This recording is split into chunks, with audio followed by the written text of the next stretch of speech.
The people rushed out of the church and saw in the sky a ship with men on board. Gervase of Tilbury, 1211. Today, a process of UFO disclosure seems to be unfolding quite fast, and it's quite clear to a lot of people that, quote, there is a serious possibility that we are being visited and have been visited for many years by people from outer space from other civilizations, and quote, according to Lord Admiral Hill Norton, former Chief of Defense Staff, 5-star Admiral of the Royal Navy, Chairman of the NATO Military Committee. At the end of the day, if you look into the subject and do perform curious research, you'll find that there is abundant evidence that we are being contacted, that civilizations have been visiting us for a very long time, according to Dr. Brian O'Leary, who is NASA astronaut, Princeton physics professor. And my comment here is, this is exactly what Manly P. Hall believes, that these things can be ancient Atlanteans that are still around today because they lived for thousands of years. And the remnant of those Atlanteans that went to various other places living in underground areas are around today with their advanced technology. And these things that we see around us, these UFOs, could be theirs. Now, this is also what the Emerald Tablets of Thoth the Atlantean, written by Thoth the Atlantean, tell us. Now, going back to this article, not only do we have statements from high-ranking military personnel, astronauts, academics, researchers, whistleblowers, and more, but we have radar tracking, electro-optical data, photographs, pictures in the form of official declassified documentation, and more. And it's quite clear that something is going on. But for any UFO researcher who has dived deep into the subject, it also seems quite clear that this phenomenon is not only being documented today, but has been documented for a very long time. And now for the first time, mainstream coverage and admission of UFO is happening.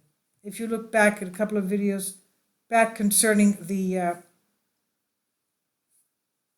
Nimitz UFOs, Tic Tac UFO encounter, USS Nimitz, technician breaks silence on UFO incident.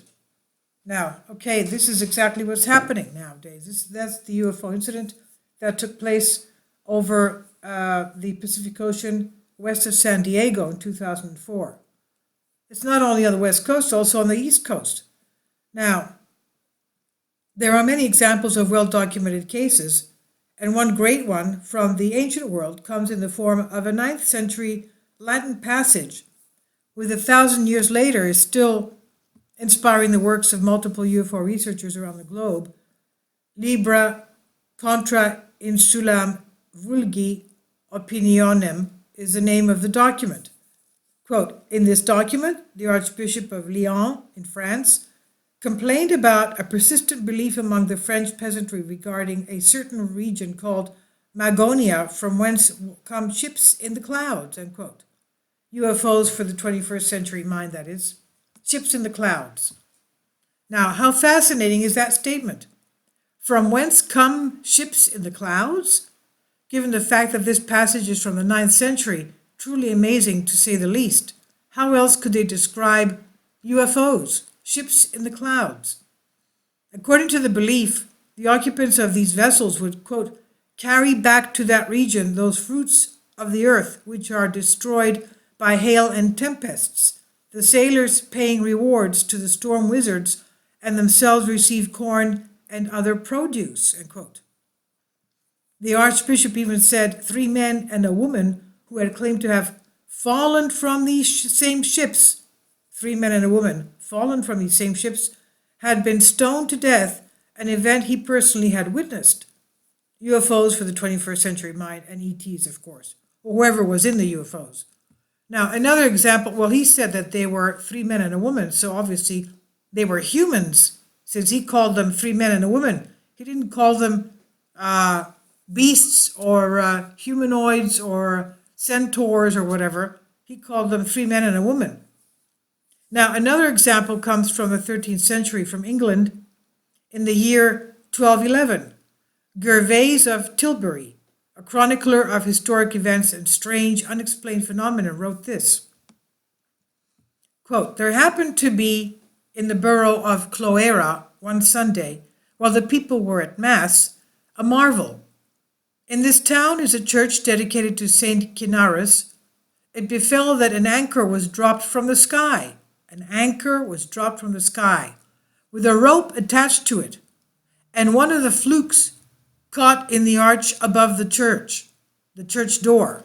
The people rushed out of the church and saw in the sky a ship with men on board floating before the anchor cable, and they saw a man leap overboard and jump down to the anchor, as if to release it. He looked as if he were swimming in water. The folk rushed up and tried to seize him, but the bishop forbade the people to hold the man, for it might kill him, he said. The man was freed and hurried up to the ship, where the crew cut the rope, and the ship sailed out of sight. But the anchor is in the church, and has been there ever since, as a testimony. UFOs for the 21st century mind.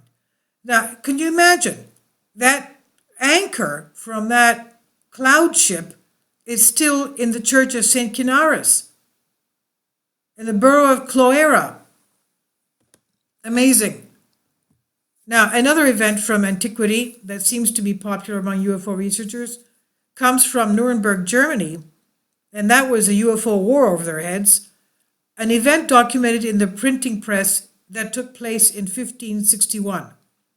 On that day, a number of quote-unquote cylindrical objects appeared in the sky.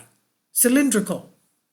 Then from the objects emerged were small round objects and disc-shaped objects that were red, black, orange, and blue. And there's an image of the aerial display that was printed. And this is it here, as you can see. Over the sun, all these cylindrical things with these orbs coming out. Now, apparently, the objects began interacting with each other, and as reported by the press, began to fight with one another. So it was a fight between these UFOs. Was this really fighting, or perhaps a perceived battle? Who knows? After about an hour of these interactions, the objects apparently began to catch fire, all of them, and fell to the ground, where they disintegrated and they disappeared. The point is that there is no shortage of these stories from our past, and the phenomenon is only now beginning to be documented today, which seems to become more clear as to the masses every single year, but also well documented in antiquity. If you're interested in discovering more examples, you can look into Wonders in the Sky, published by Dr. Jacques Vallée and Chris Obeck. Their rigorous scientific insistence allows Vallée and Obeck to retain the most challenging and interesting aspects of these events without the distraction of premature commitment to any particular interpretation. A willingness to combine documentary research, the heart of humanities scholarship, with physical and astrophysical knowledge is rare. This is what Professor David Huford, Penn State College of Medicine and Department of Religious Studies, University of Pennsylvania, says. The takeaway, the conclusion, is quite clear that the phenomenon we are dealing with, whatever it might be and whatever it may represent, is nothing new, but actually quite old. It appears that these objects have been around perhaps even longer than we've been able to document them. Who knows what their nature may be, but one thing seems certain: if there were any type of malevolent intent, something of that nature would probably have occurred by now. The phenomenon was a mystery then and remains a mystery now, and part of that is due to the mass cover-up of this information. That being said, it's been studied in the highest levels of government and secrecy for a number of years. What we knew in the past most likely does not compare to what we know now, despite the fact that we may still know very little. The implications of this phenomenon are extremely huge, which is why its disclosure is rolling out slowly, and why we as UFO researchers and the citizenry must be cautious of disinformation that plagues the field today. This was originally on Collective Evolution and is published here under Creative Commons on Collective Spark by Steve McCamley.